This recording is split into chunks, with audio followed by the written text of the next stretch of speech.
One very common kind of quasi-human world I must describe in more detail, as it plays an important part in the history of our galaxy. In these worlds, man, though varying greatly in form and fortune in particular worlds, had in every case developed from a sort of five-pronged marine animal, rather like a starfish. This creature would in time specialize one prong for perceiving, four for locomotion. Later, it would develop lungs, a complex digestive apparatus, and a well-integrated nervous system. Later still, the perceiving limb would produce a brain, the others becoming adapted for running and climbing. The soft spines which covered the body of the ancestral starfish often developed into a kind of spiky fur. In due season, there would arise an erect, intelligent biped, equipped with eyes, nostrils, ears, taste organs, and sometimes organs of electric perception. Save for the grotesqueness of their faces, and the fact that their mouth was generally upon the belly, these creatures were remarkably human. Their bodies, however, were usually covered with the soft spines or fat hairs characteristic of these worlds. Clothes were unknown, save as protection against the cold in the Arctic regions. Their faces, of course, were apt to be far from human. The tall head often bore a coronet of 5 eyes. Large single nostrils, often used for breathing and smelling and also speaking, formed another circlet below the eyes. The appearance of these human echinoderms belied their nature, for though their faces were inhuman, the basic pattern of their minds was not unlike our own.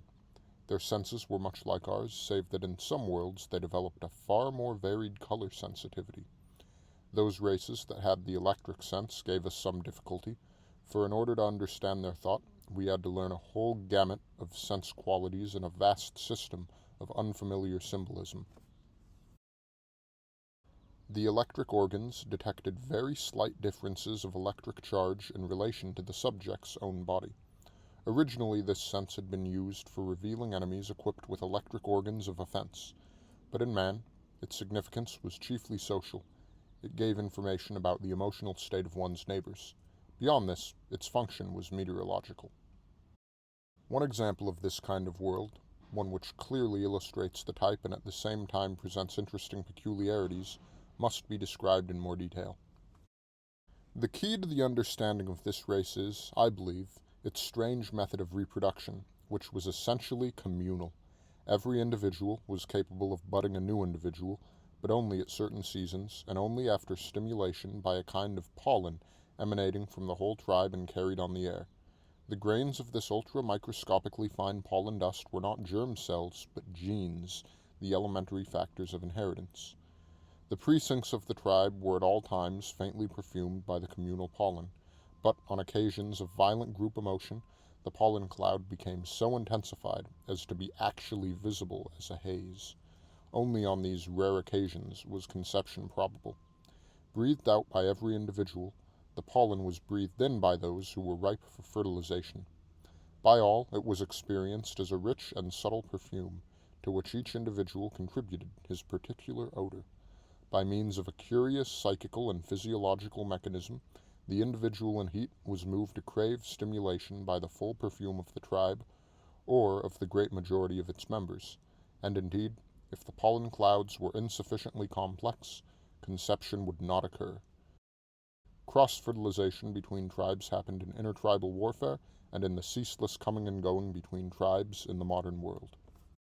In this race, then, every individual might bear children. Every child, though it had an individual as its mother, was fathered by the tribe as a whole. Expectant parents were sacred, and were tended communally. When the baby echinoderm finally detached itself from the parental body, it was also tended communally, along with the rest of the tribe's juvenile population. In civilized societies, it was handed over to professional nurses and teachers. I must not pause to tell of the important psychological effects of this kind of reproduction. The delights and disgusts which we feel in contact with the flesh of our kind were unknown. On the other hand, individuals were profoundly moved by the ever-changing tribal perfume. It is impossible to describe the strange variant of romantic love which each individual periodically felt for the tribe. The thwarting, the repression, the perversion of this passion was the source at once of the loftiest and most sordid achievements of the race. Communal parenthood gave to the tribe a unity and strength quite unknown in more individualistic races. The primitive tribes were groups of a few hundred or a few thousand individuals, but in modern times their size greatly increased. Always, however, the sentiment of tribal loyalty, if it was to remain healthy, had to be based on the personal acquaintance of its members. Even in the larger tribes, everyone was at least the friend of a friend's friend to every other member. Telephone, radio, and television enabled tribes as large as our smaller cities to maintain a sufficient degree of personal intercourse among their members. But always there was some point beyond which further growth of the tribe was unwholesome. Even in the smallest and most intelligent tribes, there was a constant strain between the individual's natural passion for the tribe and his respect for individuality in himself and his fellows. But whereas in the small tribes and healthy larger tribes the tribal spirit was kept sweet and sane by the mutual respect and self-respect of the individuals, in the largest and imperfectly sane tribes the hypnotic influence of the tribe was all too apt to drown personality. The members might even lose all awareness of themselves and their fellows as persons, and become mere mindless organs of the tribe. Thus the community would degenerate into an instinctive animal herd. Throughout history, the finer minds of the race had realized that the supreme temptation was the surrender of individuality to the tribe. Prophets had over and over again exhorted men to be true to themselves, but their preaching had been almost wholly vain. The greatest religions of this strange world were not religions of love, but religions of self. Whereas in our world men long for the utopia in which all men shall love one another, the echinoderms were apt to exalt the religious hunger for strength to be oneself, without capitulation to the tribe. Just as we compensate for our inveterate selfishness by religious veneration of the community, so this race compensated for inveterate Gregism by religious veneration of the individual. In its purest and most developed form, of course, the religion of self is almost identical with the religion of love at its best. To love is to will the self-fulfillment of the beloved, and to find in the very act of loving an incidental but vitalizing increase of oneself. On the other hand, to be true to oneself, to the full potentiality of the self, involves the activity of love. It demands the discipline of the private self in service of a greater self which embraces the community and the fulfillment of the spirit of the race. But the religion of self was no more effective with the echinoderms than the religion of love with us. The precept, love thy neighbor as thyself, breeds in us most often the disposition to see one's neighbor merely as a poor imitation of oneself, and to hate him if he proves different. With them the precept, be true to thyself, bred the disposition merely to be true to the tribal fashion of mentality. Modern industrial civilization caused many tribes to swell beyond the wholesome limit. It also introduced artificial super-tribes, or tribes of tribes, corresponding to our nations and social classes. Since the economic unit was the internally communistic tribe, not the individual, the employing class was a small group of small and prosperous tribes, and the working class was a large group of large and impoverished tribes. The ideologies of the super-tribes exercised absolute power over all individual minds under their sway. In civilized regions, the super-tribes and the overgrown natural tribes created an astounding mental tyranny. In relation to his natural tribe, at least if it was small and genuinely civilized, the individual might still behave with intelligence and imagination. Along with his actual tribal kinsmen, he might support a degree of true community unknown on Earth. He might in fact be a critical, self-respecting, and other-respecting person.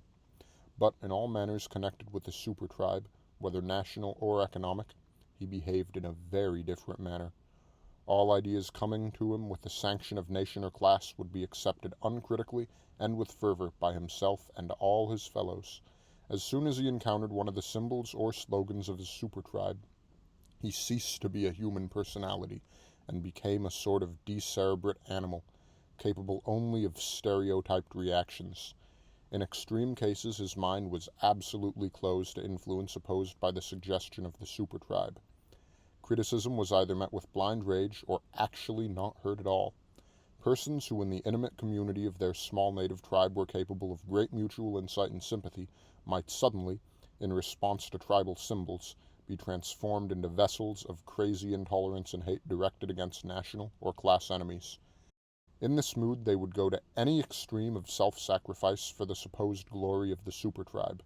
Also, they would show great ingenuity in contriving means to exercise their lustful vindictiveness upon enemies who, in favorable circumstances, could be quite as kindly and intelligent as themselves.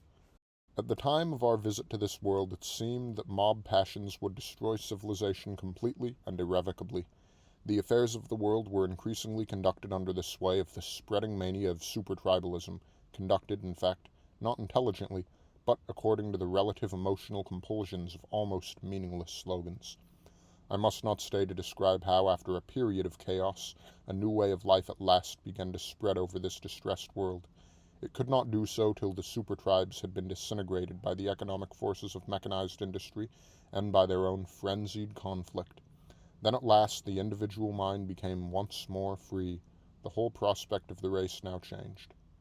It was in this world that we first experienced that tantalizing loss of contact with the natives, just at the point where, having established something like a social utopia throughout their planet, they were beset by the first painful stirrings of the spirit before advancement to some mental plane beyond our reach, or at least beyond such comprehension as we then had.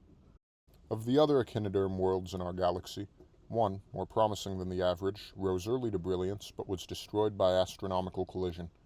Its whole solar system encountered a tract of dense nebula. The surface of every planet was fused. In several other worlds of this type we saw the struggle for the more awakened mentality definitely fail.